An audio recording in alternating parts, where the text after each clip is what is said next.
Hi, I'm Katie and welcome back to Rain or Shine Gardening.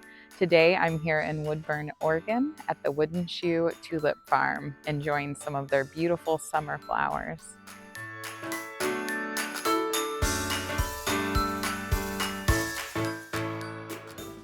We are here in the sunflower fields. Every single view, every single vista is absolutely gorgeous. There are bees everywhere. The pollinators are loving the fields right now. And we're here for an event called Sipping in the Sunflowers. So there are multiple wineries. The Pacific Northwest is known for their Pinot Noir and other wines. And the event you purchase a ticket for and you get tokens, and then you can go around and visit all the different tents they have set up with the different wineries, local wineries here. And it's been great just to walk through the sunflowers and get to see all the views. They do have some other flowers as well, but the sunflowers are really the main show, the main event. And the mountain is really beautiful in the background. We have Mount Hood that you can see from the flower fields here. And the temperature is great. I think we have a high of 80 degrees today, and it is sunny and beautiful, but it's not too hot. So we're just enjoying the fields, and I hope you enjoy some of these videos of the flowers.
What a great time we had today here at Wooden Shoe, getting to see all their summer flowers and sipping and strolling through the sunflowers. I hope you enjoyed some of the videos that we got today. I know we were happy, the pollinators were happy. We had a great time meeting some of the local wineries and vineyards that were here on site today and getting to try out some of their wines. And I think we'll be back. It was great. We usually come down to see the tulips in the springtime, and this is our first time coming down to see their summer flowers. So we already look forward to coming back again next year. Rain or shine, we'll see you next time.